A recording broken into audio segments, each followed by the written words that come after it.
So this is one of the USP. We got the fastest charging. Oh wow, autonomous driving, massage seat. So it has a new battery technology. So this is one of the USP. It has a fridge in the car.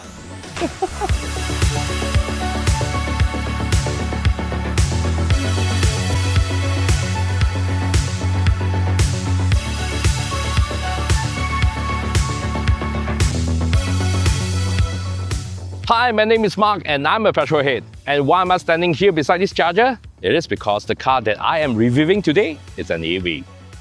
This is the GAC Aion V, and this is the second generation of Aion V. The first generation is not available here, it's only in China. And this is the second generation, and apparently they make it look better.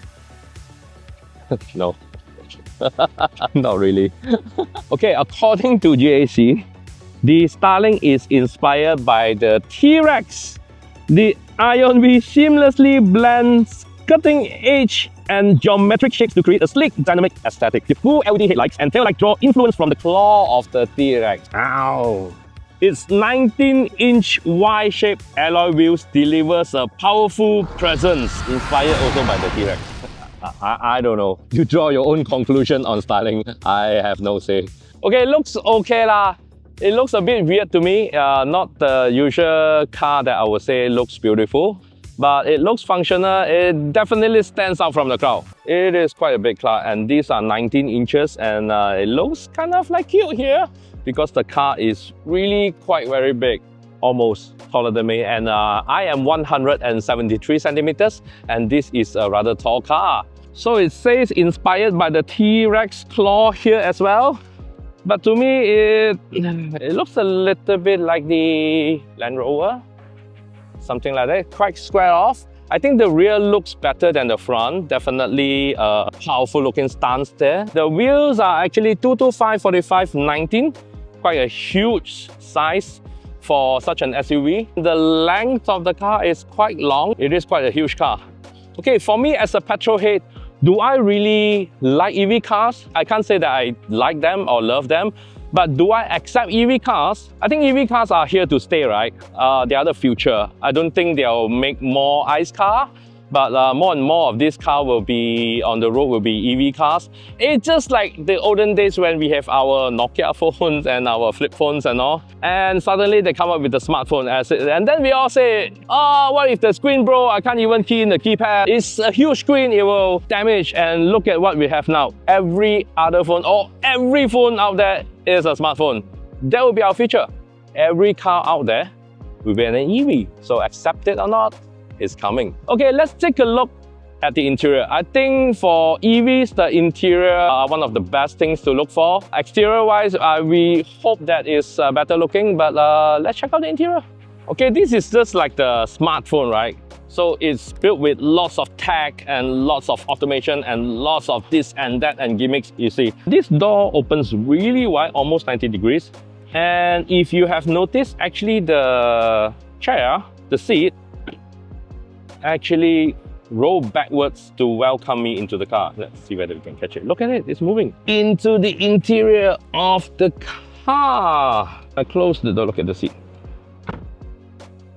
Yeah, that is quite smart. This is like the smartphone of cars. Okay, this is the interior of the Aion V, and welcomed by the two-spoke steering wheel. Looks a little bit retro and funky. And the car is already on. A huge screen here. I forgot what's the size of this screen. I'll put it down here at the caption. And we have two aircon vents. Okay, let's turn on AC.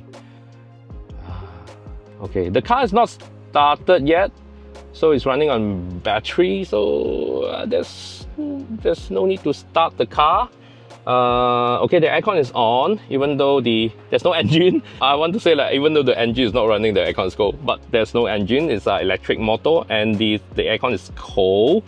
And we have a charger, wireless charger here, and we have two coffee cups holder, and we have a side bin that's hosting my Montego bottle here. Is the 500 ml one, and it still fits. It's all right. And the interior actually looks kind of simple. You know, there's no fuss. There's two screens here. One is one small screen and a larger screen here. And there is a compartment here for my barang-barang. You know, my mic pouch is here. And this is the highlight of this car. There's a fridge. Yes, a fridge where you can put my favorite Meiji milk. Okay, this fridge can actually run even though when the car is off, and everything is controlled through the screen. If I still remember where, oh, the fridge mode is here, body accessories, and this is the fridge. So I can actually put the thing into a heating mode. I can actually heat up things up to 50 degrees. Fridge mode, I can go all the way down to 0 degrees, or even I can make ice, -15. And you can ask the car to continue work. I mean, the fridge is still on after you leave your car or lock your car. The fridge is still a fridge. Not too bad as an interior. So the seats are quite comfortable. It's I think it's a real leather for different specs. You have a real leather option and vegan leather, I think they would say. So this does not have the headrest speaker. It's just a very comfortable leather seat, and of course you have a massage. Okay, how do I turn on massage? All right, I think it's a smart cabin. Look at this. It's a smart cabin. You have okay, ventilated and heated, so actually can turn on ventilation for your seat. This one is quite useful, especially here in Singapore and Malaysia. And this is a seat massage. You have a full back uncle. Ooh, no need to go Thailand. It just feels like someone is poking at you. It just feels like that. Nothing like a human touch as a massage. So I'm like, man, yeah, let's turn it off. The highlight of the car is actually the rear seats. So let's hold on to this seat here. And again, I'm 173 centimeters, and this feels like a limousine. And the seat right now is quite reclined to the back, and because it is adjustable, see. So this is the most upright position. Or if I want to take a nap and feel like a boss, I can do this. The other feature you have in this car is the, if you can see here, there's no aircon vents here. The aircon vent is actually on the B pillar, which is, I think, better. It feels like the aircon is actually reaching my face rather than hitting my knee. So I think that's a better position, but I think the best position will be up here, slightly taller up here. With the panoramic roof, I think it feels quite good, actually. So the boot space is also another highlight of the car. So it is something liters right here. It's that big. Let's do this. There's a button here. Let's touch it. And that is quite deep. That is 400 something liter, and this is quite deep. So right now it is on the lower panel mode. Actually, you can switch this panel up here so that it's a flat loading lid. And of course, if you need extra space, you can always flip these seats down and just like that. So I think you have over 1,000 liters of storage space. But if you want the entire thing to be flat, this panel just move it up. Magic. Like that. And of course, at the boot you have another power socket here. You can plug in and charge some stuff, and of course some of the hooks that you can put things, hang things, and pretty standard, I would say. Another party feature in this cabin is you can turn the entire cabin into sort of like a chilling lounge, like a bed thing, but that requires a little bit of work. Push this down. Okay, I think I have to remove the headrest. Okay, there is a button to make it into like a one row bed. Okay, I need to leave. Okay, stop nagging me. Okay, next. Oh, you push to the front. There you go. Is it ready, you naggy cow? Okay, so right now I can do this and I have cold milk. Nice. And now when I'm sitting here, I think I can enjoy the screen like a TV screen. It feels rather small. Panoramic roof. I can look at the stars. I mean, obviously there's no stars now. So right now, let's see how long it takes for me to make this party mode or dating mode back into family mode. Starts right now. The current seat is occupied. Ayo.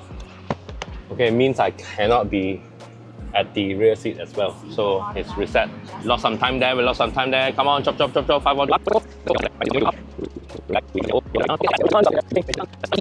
And 3, 2, 1, done! Okay, the cabin feels quite spacious for one. And the seats are electronically adjustment. And then we have, of course, we have something that I like, a telescopic adjustment, telescopic and tilt. So how you start the car is actually there's no start-stop button, there's no key, no nothing. So you get into the car and you press brake. And you get some lights flickering and that's all. There's no gear knob here. There's only wireless charging for my phone. And then there is only, this one is the signal indicator, left and right. And then of course you can control wipers here. Lights are totally automatic, but there's some controls here. And there's a stalk here that controls, you can go forward, backwards and park just like Mercedes-Benz. And you put your leg on the brakes and drive. We're ready to go. So I got this car yesterday and we have driven the car a little bit around Singapore and it feels good, feels normal. It feels like a normal car, except for the brake is a little bit grabby when you first operate it, but after a few times you drive the car, I think you'll get used to it. And the car feels not heavy, everything feels quite light, very easy to operate. And because it's an EV car, power is immediate because I have it on sports mode right now. But it's not like fast car fast. 0 to 100 is still about 9.8 seconds, not your sports car territory, but definitely not slow. But the thing is with this time, right, the actual response of the car is great. It's like the first 1 or 2 seconds, like you need the power, that's all. You just press the accelerator, there's no gear change, no nothing, the power just come on, and maybe you want to overtake a car or something, or you want to go out of a junction rather quickly, you can actually do that. Power is absolutely available. So it's not a race car, not a sports car of any sort, but if you need the power, it is there. It is very comfortable torque and very comfortable power. Actually, the ride quality is quite good. I would say the Chinese have make it very well. It does feel like a Conti car here rather than a Japanese. You know, where Japanese car, you do feel you have a little bit of extra rattle somewhere, or even go through bump, you can feel the spring actually boink, right, when you go across like harsh bumps or roads. But this car feels like a Conti car where everything is more firm, right? I think I put it that way. Okay, in terms of material that they use in the car is definitely very good. I don't think these are real leather, but these are definitely have a soft touch. And the seats are actually incredible. It's really comfortable. And it just feels like an EV. It has definitely created a whole new category on its own, and it's Chinese. And everything here is quite innovative, I would say.